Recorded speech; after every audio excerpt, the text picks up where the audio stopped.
It is a dream come true. Look, it is. Coming right up on Weekend at the Cottage. Welcome to Weekend at the Cottage. I'm Nick Manojlovic. No, it is not a dream. And yes, I'm still pinching myself, but I've accomplished something. It was a dream for me to one day make a sourdough bread from scratch. I have lots of things I want to share with you about making your own homemade sourdough bread. This video is part 2 of a 2-part series. Part 1, we showed you step by step how to make a sourdough starter, which is an essential ingredient in order to make sourdough bread, part 2. So go ahead, watch this video, but at the end, we want to suggest you head to weekendатthecottage.com. I have full stories, recipes, pictures, tips, the whole 9 yards are there on our website. So subscribe to the website. You can also watch this video and the other video again and again on our dedicated YouTube channel. You can subscribe to that as well. Again, 2 really great points of reference on both of these stories. Okay then, on to this recipe. I'm going to show you how to make sourdough bread. Let me just say though, I'm not a professional baker, and nor do I aspire to be one. I'm probably more like you. I just really love great food, so this was something I wanted to tackle. I wanted to figure it out, but I tried to kind of boil it down a little bit, not make it too complicated. It's a really easy recipe, and the whole process is super rewarding.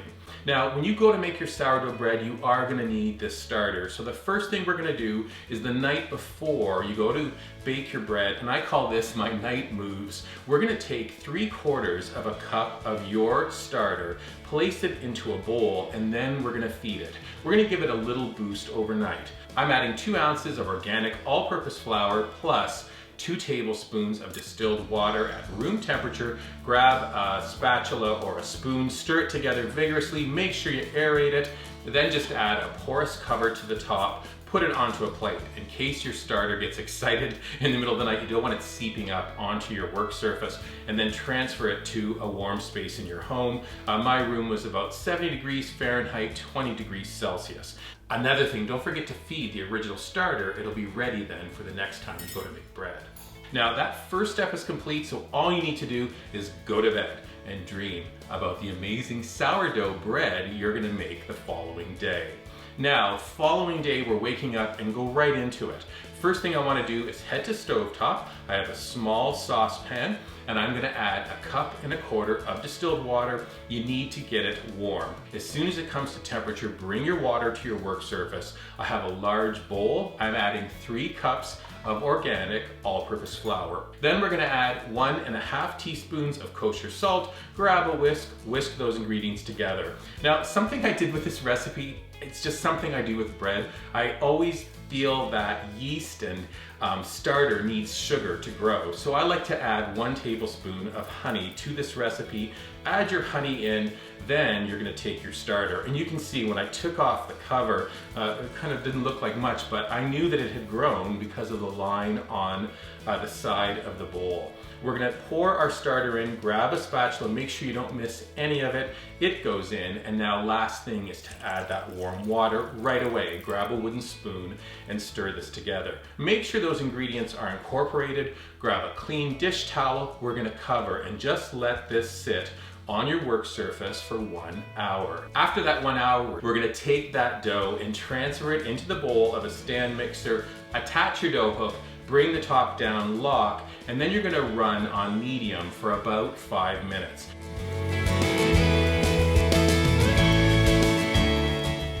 Now, let's say you don't have a stand mixer, you can do this by hand. You're just gonna need to stir vigorously for 8 minutes. It's a bit of a workout, but I've done it, and yes, it achieves the same results. Now your dough is done. We're gonna transfer to a clean bowl. I have a little bit of vegetable oil at the ready. Dip your fingers in and then just run it on the inside of that bowl. This is gonna help your dough climb when it rises for 3 hours. We're gonna cover our dough, place it into a warm location, and let it sit for 3 hours to rise. Now, as I mentioned, I'm not a professional, so when that 3-hour mark came, I don't have a stainless steel surface or marble surface here at the cottage. I only have this wood on the island, so I take a little bit of flour, sprinkle it out, and then you can see this dough comes out. It's still kind of wet, So I then sprinkle it with a little bit of flour, also flour ready for my hands. This helps us work the dough into that final shape of a dough ball. Now for me, I like to look down and think of it as a clock, 12, 6, 9, and 3. So first step is to reach up to 12, grab the dough, pull it away from you, up and over, and tuck it under at the 6 o'clock location. Go over to the 9, pull it this way, over, tuck it under the 3, go back to 3, pull it out a little bit, over, down to 9, and then finally you're going down to 6, pull it towards you, up, and tuck it into 12. This is important. We're creating tension in this dough ball, and you can see as you start to work with this, you'll feel it. Now you flip the dough ball over and you repeat this 2 more times. All of the different locations of the clock, you're going to do it 2 more times, and again, you're trying to create a really tense ball of dough. Final few things, we're going to lift it up carefully onto a parchment-lined baking sheet. You want quite a bit of parchment paper. I'll explain why in a moment. Place it onto that parchment paper, cover it with a dish towel back to that warm location for 1 hour. Now, as soon as your dough is in that location, turn your oven on to 450 degrees. I'm taking a Dutch oven. That Dutch oven needs to heat in your oven for 1 hour while that dough ball rises. Finally, that hour will pass and it's time to bring the sourdough bread recipe home, as in like literally. We're gonna bring our dough ball onto your counter, and then you're gonna need a razor blade. If you don't or can't find this, just grab a very sharp knife. We need to score this bread so that it'll open in the oven. So I like to do a slice right down the middle, and you can see immediately the bread kind of opens a little bit. On to the left side, I do 1, 2, 3, 4 little slashes, and then on the right side, same thing, 1, 2, 3, 4. It's a cute little detail. Over to the oven mitts. We're taking that hot Dutch oven out of the oven, place it onto your work surface, grab the lid off carefully. Now we lift that scored dough, pick up the 4 corners of the parchment, carefully place it into that Dutch oven mitt, grab the lid, put it on, and now you return that hot pot to the oven for 15 minutes. Set your timer. At that 15-minute mark, we're gonna open the oven, carefully remove the lid, put it on top of your stove, but look down. Look down and you're gonna be amazed. You're like, oh my gosh, did I just bake this bread? Shut the door right away though, don't get carried away. Shut the door and you're gonna continue to bake your sourdough for an additional 15 minutes. At that 15-minute mark, over to the work surface, we're gonna bring out the pot, place it onto your work surface, and I do it right away actually. I have a wire rack on my work surface, grab the 4 corners of the parchment, lift out your beautiful sourdough, call everybody into the kitchen, grab your camera and take a picture. You just made an incredible sourdough loaf. It really is an amazing moment.